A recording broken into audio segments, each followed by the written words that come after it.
The Trump administration opened the door on Monday to formally examining Zoran Mamdani's U.S. citizenship, part of a growing effort to target the immigration status of a wide range of individuals.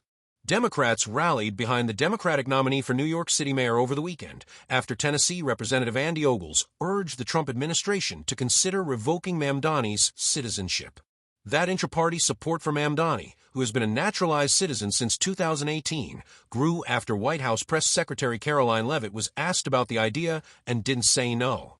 "I have not seen those claims, but surely if they are true, it's something that should be investigated," Leavitt told reporters on Monday, referring to Ogles' claim that the Uganda-born Mamdani might have concealed his support for terrorism in his application for citizenship. That a spokesperson for the Department of Justice confirmed that it had received Ogles' letter, but did not comment further.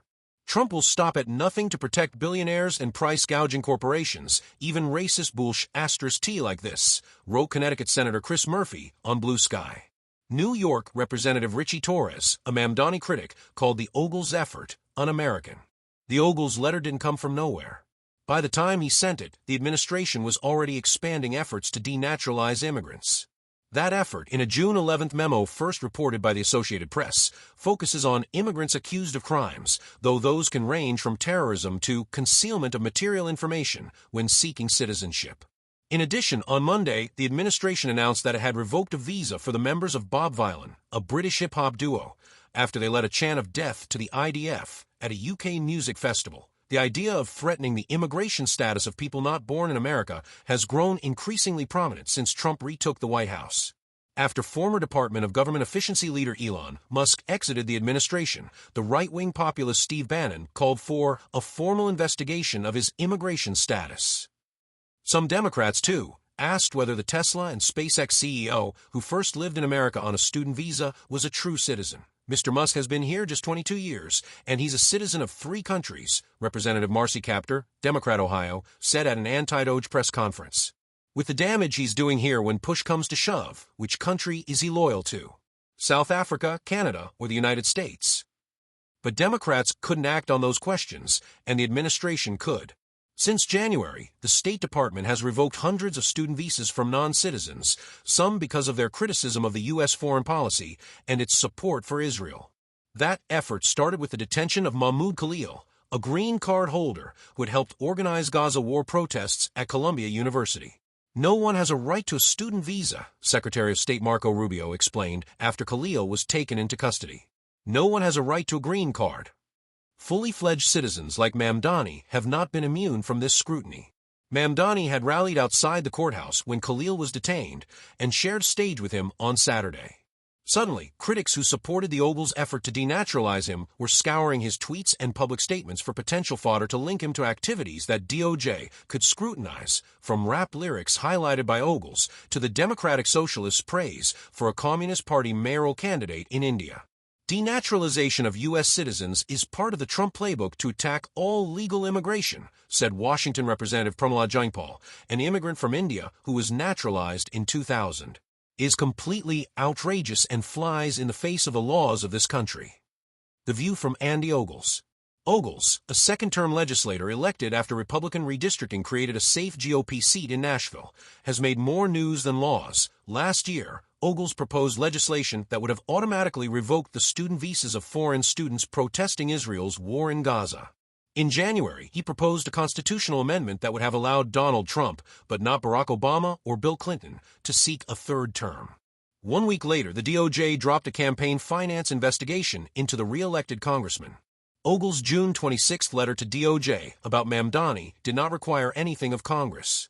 In it, he suggested that the agency should investigate Mamdani over a 2017 rap song lyric praising 5 men convicted of funneling money to Hamas, "My Love to the Holy Land 5, and should probe whether he engaged in non-public forms of support that should have been disclosed in his citizenship application.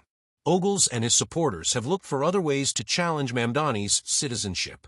In a Newsmax interview, Ogles suggested that Mamdani's membership in the Democratic Socialists of America would have disqualified him, because DSA was a communist organization. If the effort failed, he said it was still worth trying. Even if we can't prove or dot the I's and cross the T's and get this guy on this, it creates the template for these other individuals who've come to this country, said Ogles to Newsmax. They're sleeper cells. They want to undermine our way of life. The view from the Democratic Socialists of America.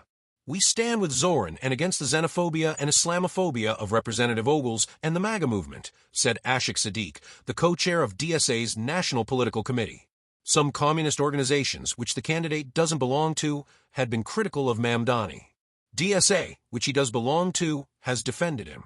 Representative Ogles is trying to do to Zoran what the authoritarian Trump administration has done across the country, from activists for Palestine like Mahmoud Khalil in New York to migrants in Los Angeles, said Sadiq.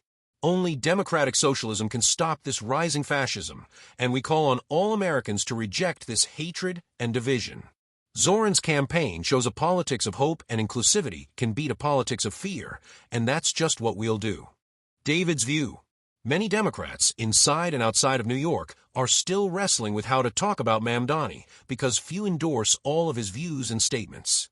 The Ogles letter made it a little easier for them. The party is opposed to deporting or denaturalizing people who are living legally in America over their political opinions, but Republicans are increasingly comfortable endorsing that. In February, Texas Representative Brandon Gill told donors in a fundraising email that the time has come to arrest and deport Minnesota Representative Ilhan Omar, a refugee from Somalia who attained U.S. citizenship 25 years ago.